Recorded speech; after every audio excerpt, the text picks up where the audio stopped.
Okay. Well, I am back. Um, I haven't recorded in a long time.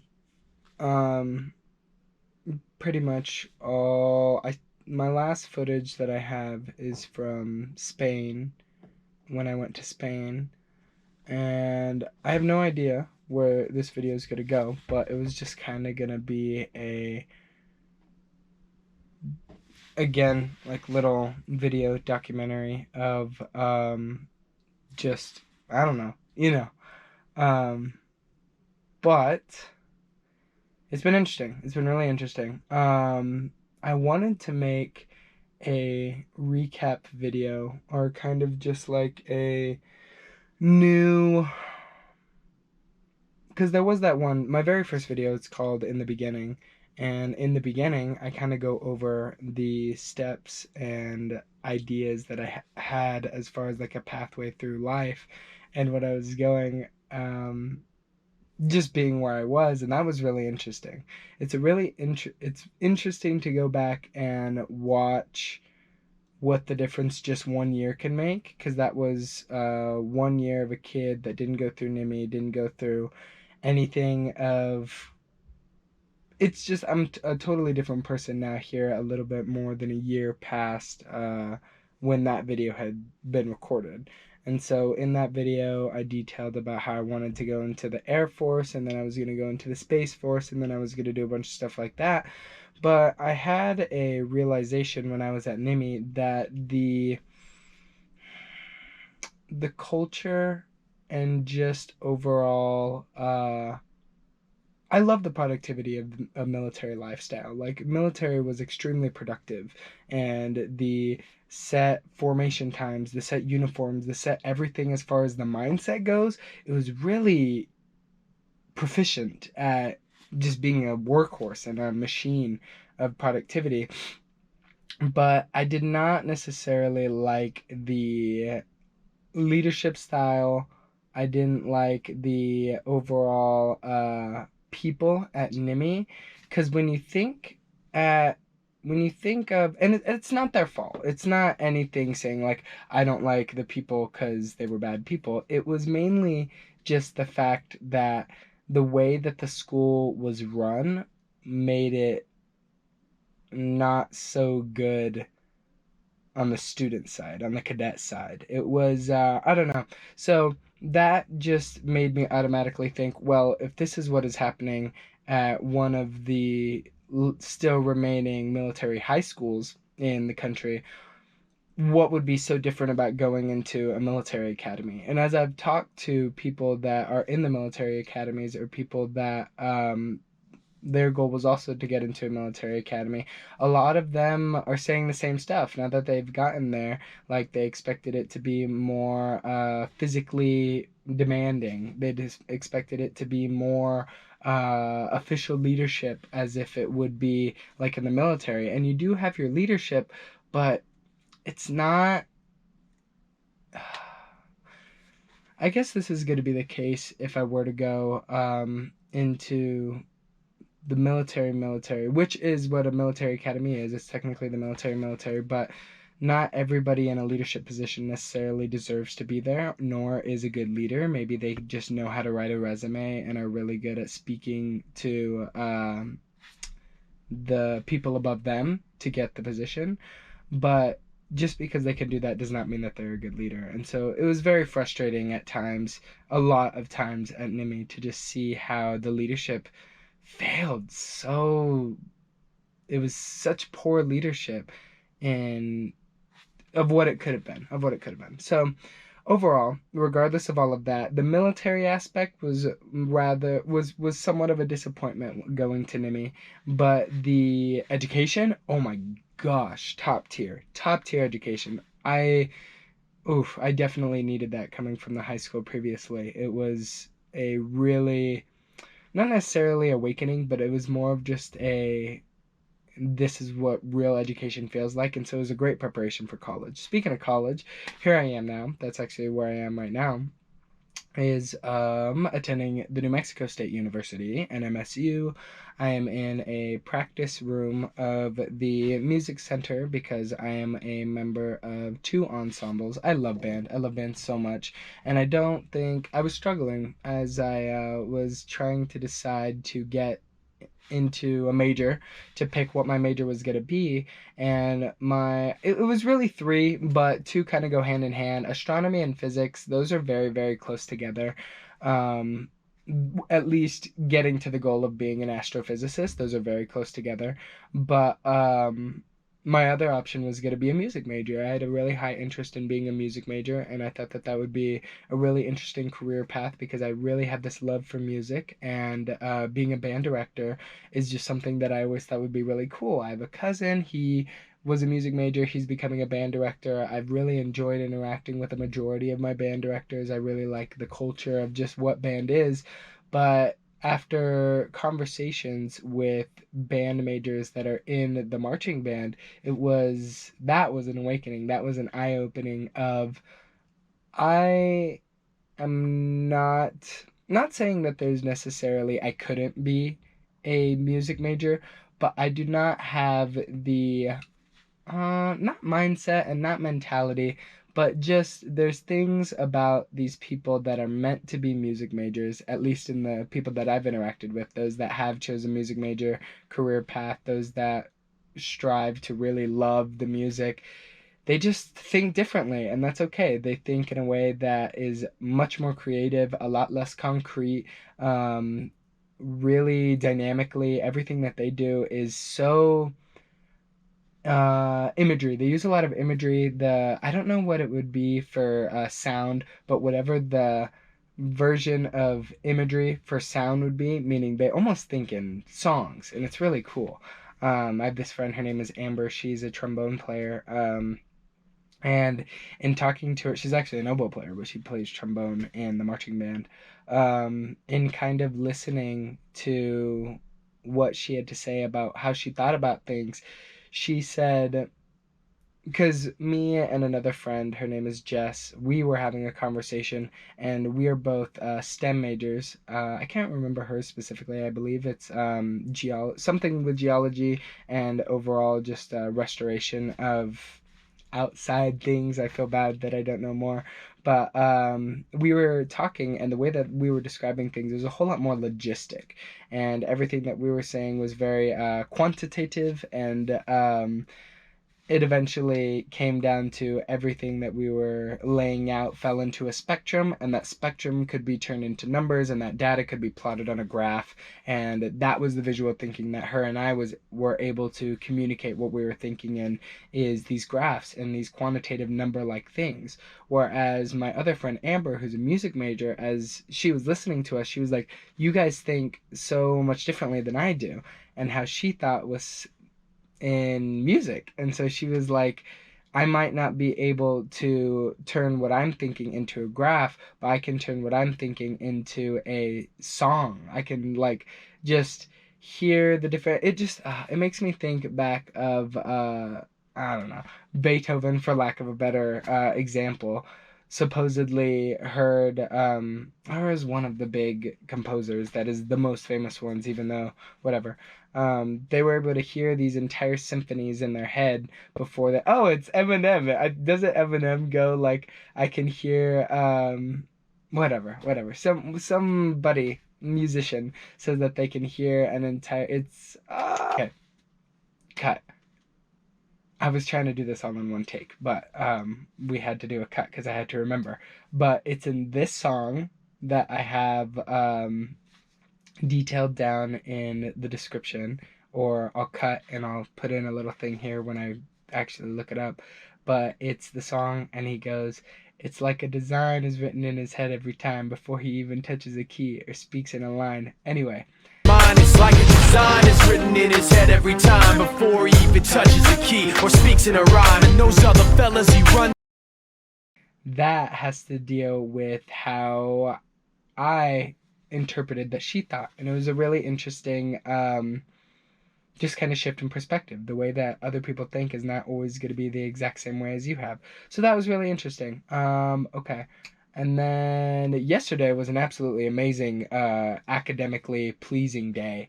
It was, even though I only had one class, at 9 a.m., which was an astronomy class. But after I got out of that, I had all of these things that I had to get done yesterday. I'm really into rock climbing now, and so I went and I bought rock climbing shoes.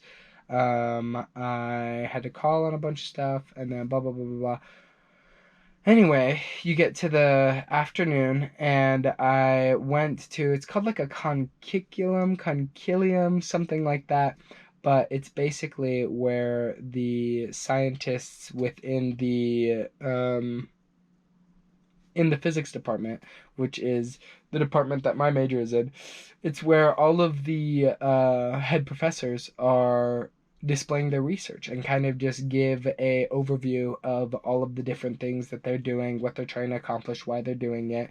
And then some of them even had potential to get onto their research teams. And so in college, it's a thing that you can get on a research team for a professor and start you know, working with them towards some of their scientific breakthroughs. And that's really cool. I mean, all of these, there were three speakers, three professors that presented their research. There's more in the department, but they had a little bit more or less than an hour to get through all three of them.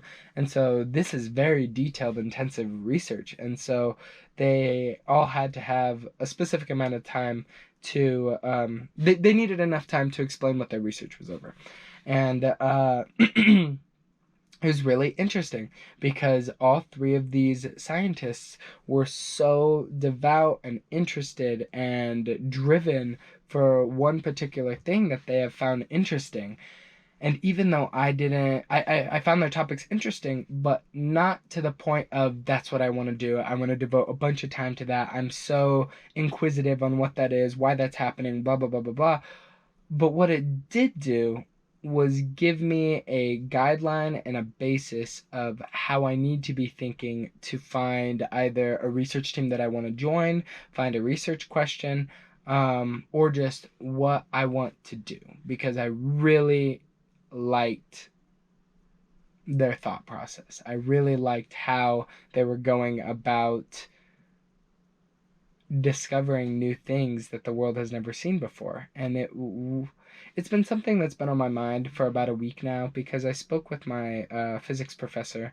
I'm in a computational physics class where we are learning how to code and input physics problems into a coding software and get back data and information. And it is mind-bendingly difficult because it is so foreign and the learning curve is so steep, but it is very satisfying when it works. Anyway, I was having a conversation with him about joining his research team because I really didn't know anything about it. And so on Friday, I was just like, I want to join your research team. I don't really care. I just want to get on a research team, blah, blah, blah, blah, blah. It was the first person that I had talked to about what their research was over. And of course, he had an amazing research project. They are doing research for the U.S. Navy to not better, but just kind of, for lack of a better word, better. They're instruments that detect sound at a lower level in the ocean. So as they go deeper in the water, the instruments that the U.S. Navy have been using to get sound, interact with sound, kind of just collect the data from sound, have been under the assumption that sound acts in the same way from I need a water drink. Hold on. Throat dry.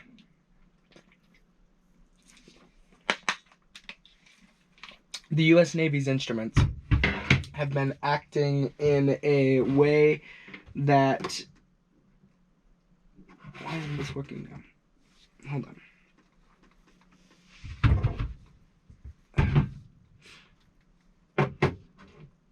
Okay. The US Navy has been acting, their instruments have been assuming that sound interacts with water the same at the surface as it does all the way at the depths of the ocean.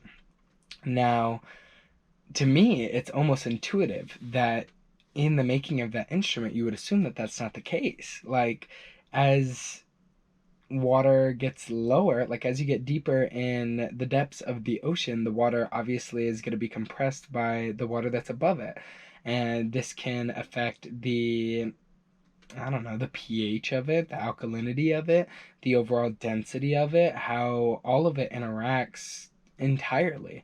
And the fact that that wasn't the case, that that wasn't assumed, it is a really cool research project, but it wasn't that I wanted to really strive to do the research project, but it was, if something like that, that seems almost intuitive, wasn't accomplished, then what other things are out there that haven't been intuitively discovered or intuitively found?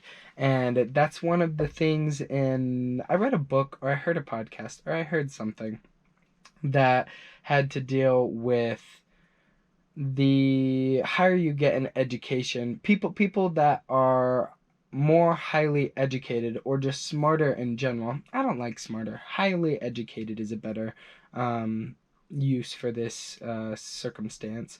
But the more highly educated you are, you begin to more closely understand all of the things that you don't know. And so the more that you know, inversely shows you all the things that you don't know and don't understand. Whereas people that may not be as highly educated do not learn all of the things that they don't know, or like what is not known. And so they have this perception and almost this paradox that they know more than they actually do. And so it's kind of, it's almost like the more highly educated, this is obviously a kind of a generalization, but the more highly educated you get to be, you would almost also have to get more, whatever means not egotistical, because you understand and are humbled by all of the things that you don't know. But then there's plenty of very highly educated assholes out there, so I don't know how that relates. But yeah, so that was really interesting. I wanted to get that off my mind. And then music is also something that's really cool. Crunchy chords. But it's, I don't know, last night also, why last night was an amazingly academic day was because following the concurriculum, or whatever the research presentation thing was, we had a jazz jam sesh at a coffee shop that was over across the street. And as we were, it was very low pressure. It was, you could go in and there were tons of kids from the college jazz here or just jazz bands in general all around the from high school jazz kids, and then there's this one guy that's actually a street performer. But anyway, you come in, they have a bunch of very famously known jazz charts, and then you say, okay, I'm feeling like I want to play now. Then you get up.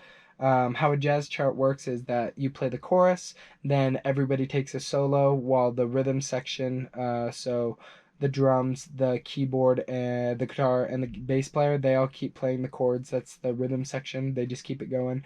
And then all of the other instruments, so you could have alto sax, tenor sax, bari sax, trumpet, bass trombone, tenor trombone. We had a clarinet there. And there's just, there, anybody that was up there, they'd all take an individual solo, and then after everybody took a solo, you'd replay the chorus, and then that's the end of the chart. So, chart.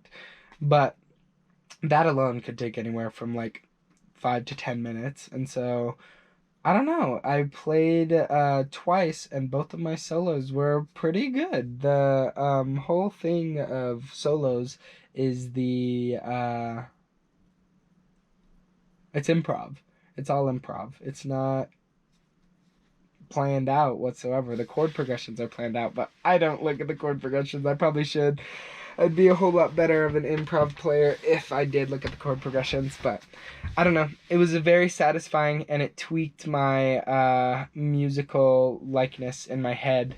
So, if you've watched Soul, the Disney movie Soul, when he gets into the zone, there were a couple people solos that I'd just kind of get into, and they'd give me all of this beautiful colors and all of this craziness that's going on. And so I think I do have a little bit of that imagery sort of thinking that Amber had, but not enough that I think I'd pursue it. But I just wanted to kind of get all three of those things off my mind. There's been a lot of those type of ideas that have kind of been I think I need to verbally develop on, because I've been neglecting writing more than I should, but or journaling at least. And so I think these verbal kind of just brain melting sessions of recording are probably something that I'm going to do maybe more often, but I say that every time. Every single time I say I'm going to record more, I never end up recording more. So we'll see. I've been lifting in the gym, so that's exciting. But yeah. I don't think there's anything else I wanted to cover. I have no idea who's watching. It'll probably just be me. But if you are watching, including me, thanks for watching, and enjoy the ride.